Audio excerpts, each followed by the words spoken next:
Ni vizuri tuambiane ukweli, kwa sababu tusipoongea ukweli tutarudia makosa ambaye tumefanya nchi hii.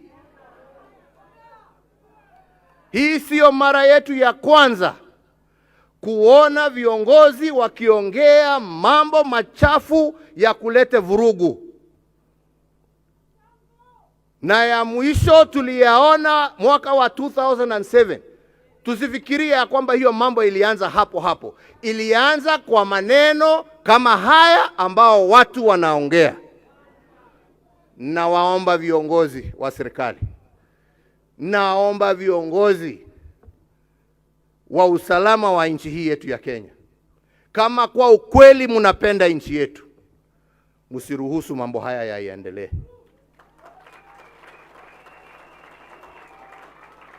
Mukitaka wema na amani ya nchi, viongozi wauze sera.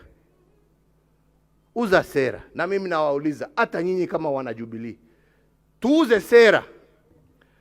Tuuze yale ambaye tunataka kutendea wananchi, na tusibague wananchi.